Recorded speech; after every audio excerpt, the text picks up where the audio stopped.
If you usually listen to me on Spotify and you've not been getting my latest episodes, click the Spotify link in the description so you can follow the updated podcast feed.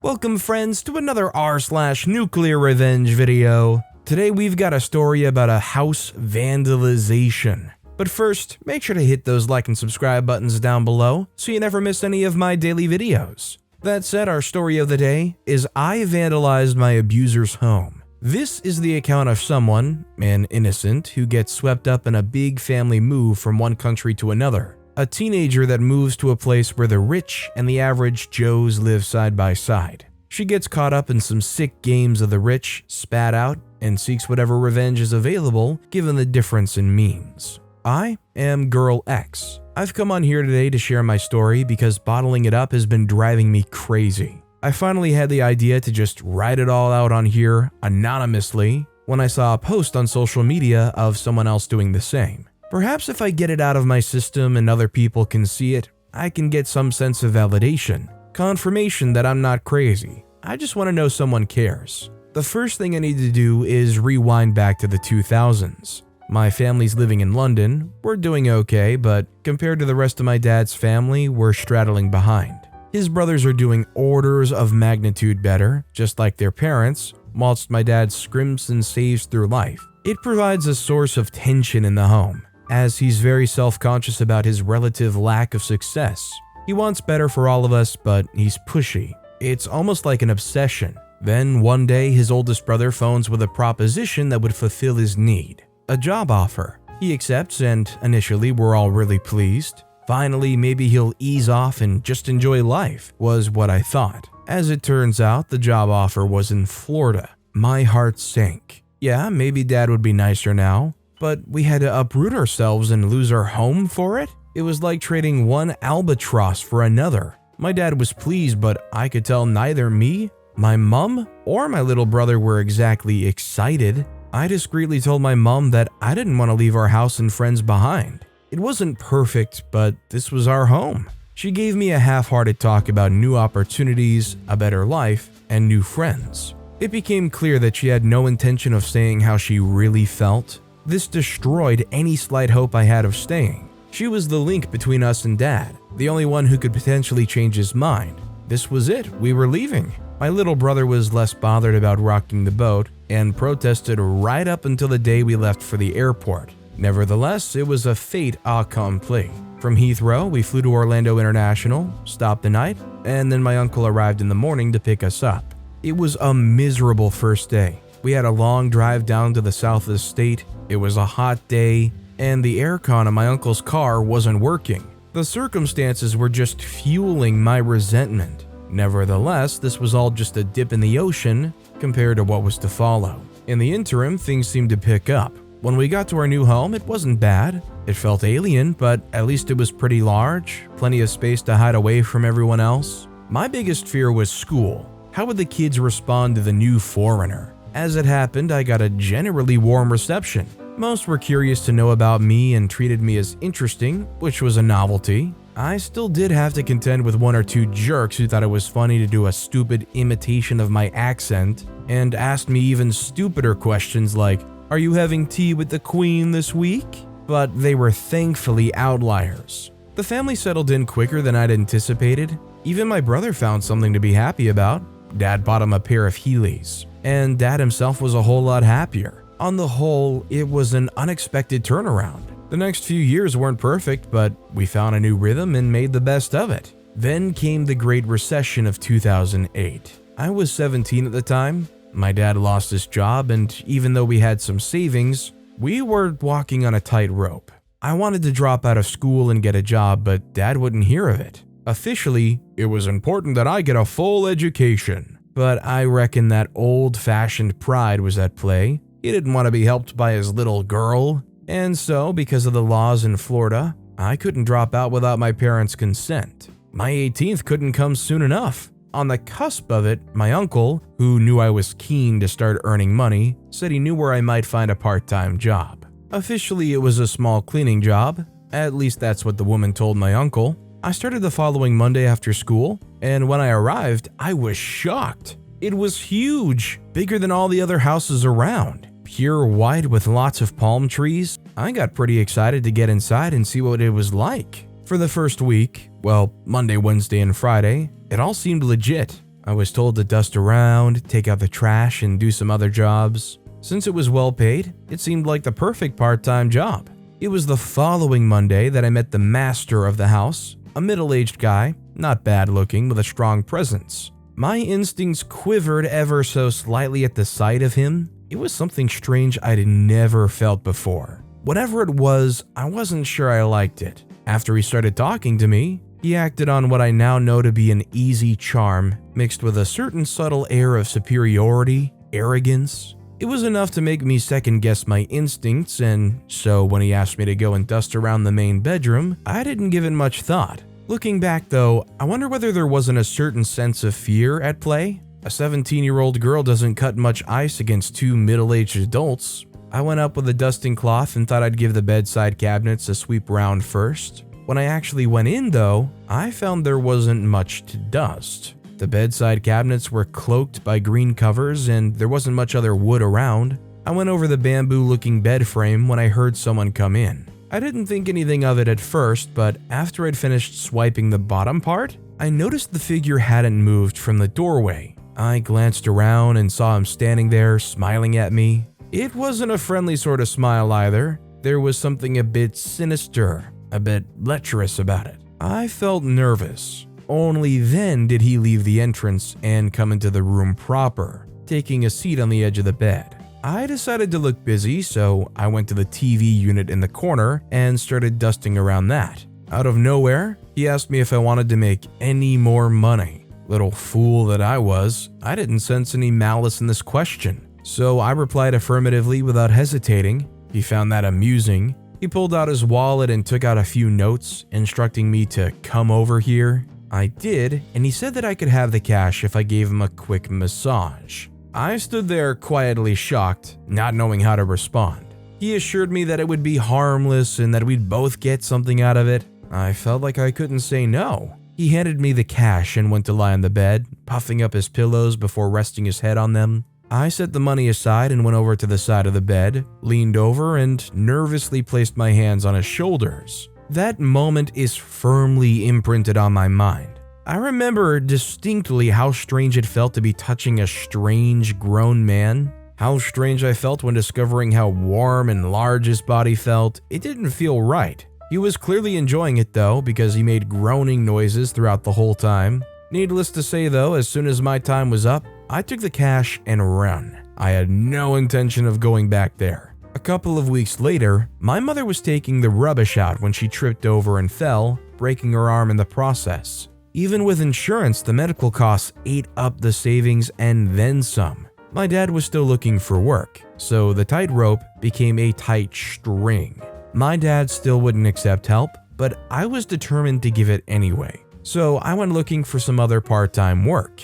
What quickly became apparent was that what work was available to me wouldn't even touch the sides in terms of pay. I hadn't actually told my parents that I'd quit my job at the White Mansion, so I spent time ruminating whether or not I should take one for the team. Every time I tried to countenance it though, I found my skin crawling. Nevertheless, things ended up becoming desperate enough that I didn't have a choice. With that, I threw away any ideas about telling them what happened with that man and returned to the White Mansion, already knowing that they wouldn't turn me away. I was right. I clung onto a vain hope that the massage was a one-off incident, that maybe even my discomfort was obvious and they'd take pity, and that I could go back to dusting shelves. When I came face to face with the lady of the house, I tightened my grip on that hope.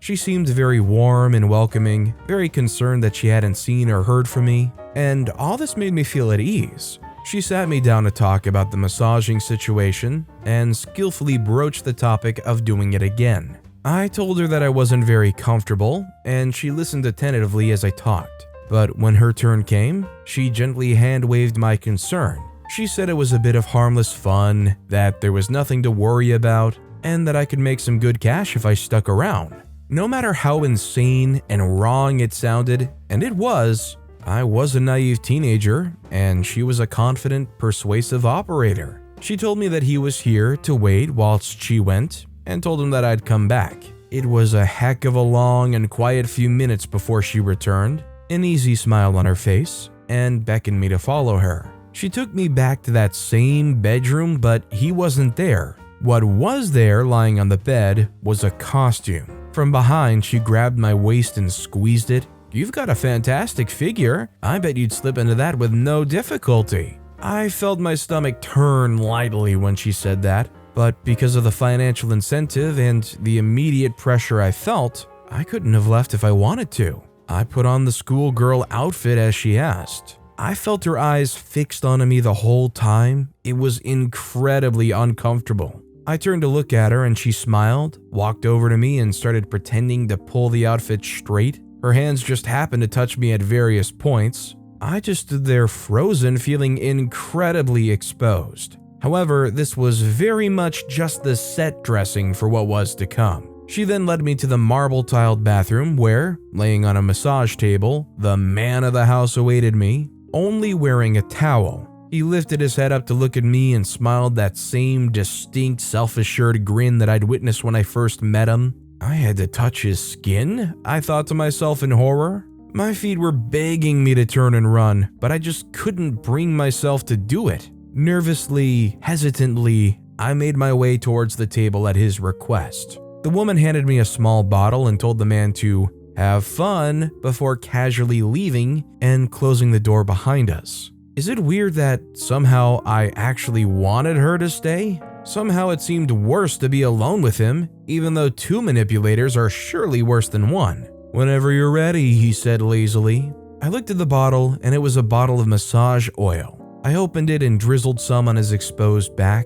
When I went to put my hands on his skin though, it was like there was a force field around his body. I just couldn't bring myself to touch him. After a noticeable moment of nothing, he slightly turned and looked at me. I jumped out of my skin. He smiled and told me there was nothing to it, but I sensed a slight malice in his tone. Enough that it jolted me into doing it. I rubbed the oil all over his back and then, with my eyes closed, ran my hands over him and rubbed them in. After I'd finished, he got up and went to get his wallet. When he came back, he walked right up close to me and looked down at me, not breaking eye contact, as he stuffed his large hand down my top and deposited the money. That night, I went home for dinner. My dad had prepared something. I can't honestly remember what, but it was economical, and we all sat down at the dining table. Nothing felt the same. It was the same setup, same routine, but suddenly I felt like an imposter, or like someone was watching from the outside. During the course of the conversation, the question I dreaded most was asked by my mom. "How was your day?" I lied and told her that it was fine, boring, and any other mundane adjective I could muster in an attempt to make it seem like I had a humdrum day. I slipped a good chunk of money into a ceramic chicken that had traveled with us from the UK after everyone had gone to bed, then went to bed myself and cried myself to sleep. The duo up at the White Mansion quickly gave up any pretenses of my job being anything presentable. It also wasn't lost on me that they were incrementally upping the ante so far as what they could do with me was concerned. What started out as innocuous massages steadily evolved into a more sinister and degrading activity. First, they got more handsy with me, grabbing me, sliding hands up the skirt of my ridiculous costume. Further and further they went. Soon outside turned into inside. Oh, but don't worry, I would be rewarded handsomely. Not just with money either. Tops, dresses, and jewelry were given to me. Before I'd even noticed, they turned me, a teenage girl, into a living you-know-what toy. And soon they were using them on me too. After one massage where there was just me and him, he did things with an unbridled glee in his eyes that was one of the most disturbing things I've ever seen. During this period, I learned to cope by compartmentalizing my life. The place where I was made to feel dirty and cheap was a different world to the cozy innocence of family life. A jarring break came about a month later when that man called my house. I didn't think for a moment that it would be him, but when my dad, who took the call, spoke his name, I froze. I never thought it was possible, but my safe haven had been penetrated. Were there no boundaries to his presence? The man told my father he was extremely pleased with my efforts, and that he'd like to give me a free place on a course he was offering. Purportedly, it was to prime teenagers for college. My dad, knowing of his wealth and a worshiper of money and power, took him at his word. He was delighted and grateful that he'd do such a thing for his daughter and told him that I'd be there. I could have cried right in front of him when he told me. Then he told me the worst of it would be taking place in New Mexico. As soon as he said that, I said no. I said I didn't want to go. Cue an argument. Dad asked why I wouldn't go. I told him quite truthfully, I didn't want to go to the other side of the country alone. He said it wouldn't be for long and it would be with people I knew. I said no. He shouted, I shouted, he tried to budge me. I wouldn't move an inch. In the end, holding my ground paid off. Dad sighed and rung him back to tell him that I wouldn't be going.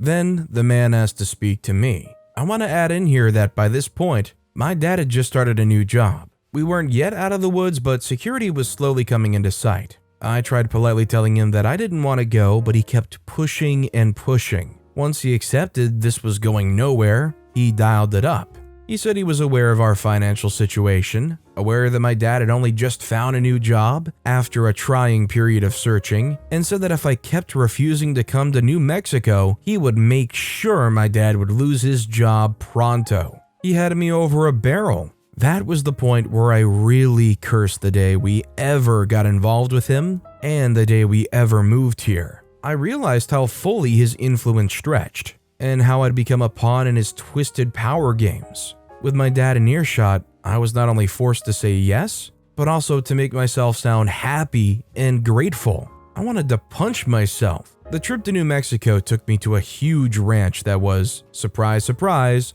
owned by him too.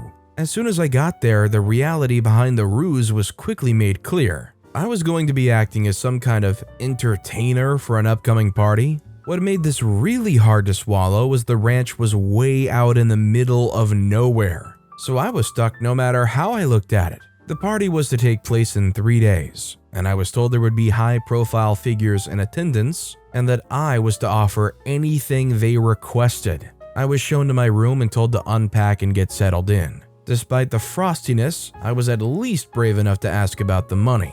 "You'll be paid" is all I got as she left. The party was the most lurid thing you can imagine. I wasn't even the only girl roped into offering services. There were 2 others. I never learned a thing about either of them though. The couple seemed determined to keep us apart. The guest list was indeed obviously high profile, though I couldn't name everyone there, just a few. But it's clear that even the ones I didn't know were prominent, and they had their air about them. Most of them wanted something from the girls, and the tastes varied wildly. One man demanded to suck on my toes. I felt really uncomfortable about the prospect, but the woman had been keeping an eye on me, and when she saw me hesitate, shot me a look that could have killed a bull. Needless to say, that was just the light entry into a sickening chain of events. Throughout the evening, lasting into the wee hours, I was passed around from guest to guest, violated, treated like one of those inflatable dolls.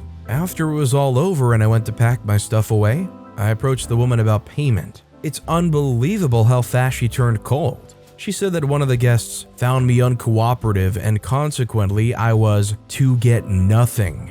I was furious. I was also approaching my limit too. My sense of self had been ripped to shreds. I just didn't care what I said or did. "I'll tell everyone what you do here. See what the world thinks of you then." In that moment, I regretted saying that. A sharpness appeared in her expression and she slapped me. She marched around the table, got very close to me, and said if I tried any such thing, she would ruin me and my family.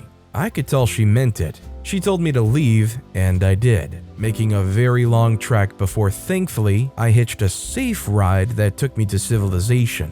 I called my uncle and told him that things hadn't worked out here and that I needed to get home. I stayed in a cheap motel for the night whilst his wife flew out to Albuquerque. I met my aunt at the airport as arranged and we flew back to Florida. All the time, I just kept thinking about what happened. I realized that really, I probably could get away with some revenge. They had so much to lose by taking such obvious risks that I could get away with a fair amount. When I landed back in Florida, I felt some relief. Whatever it was, my family were there. In the meantime, I decided against revenge. That is, until it was decided that we'd be moving back to England. Dad offered to stay until I'd graduated high school, but to be honest, I wanted to go home ASAP. In line with that, I saw a golden opportunity, one that I'd never get again. The couple weren't at the White Mansion, they had gone off again since the New Mexico jaunt, so I decided to slip in. It was quiet with only the housekeeper around. She evidently hadn't been told about me being cast out from the predator's harem, as she let me in as normal. I went straight upstairs and headed for that bedroom. I pulled out that stupid costume from where it was kept, grabbed a pair of scissors from my bag, and cut it up. Then I went into another bedroom, found a wardrobe of pretty expensive clothes and cut them up too. I took a knife from my bag and hacked at the curtains in the room. I imagined she was behind them. Time was precious as we were due to fly out later that day, but I wanted to get as much mileage as I could. That meant remaining discreet for as long as I could. So after closing the bedroom door behind me, I loitered around until the housekeeper went out. Then I went into the blue living room, hacked up the sofa and chairs, threw over some furniture, and then set about creating my final act of protest. There were bookshelves at the side of the room. I took scores of them as quickly as I could put back by the pool. I took a good few rows before my bottle reached its limit and I settled for what I had. I took a box of matches from my bag and set the pile alight, dashed back into the house, and just as I was about to leave, a photo of her caught my eye.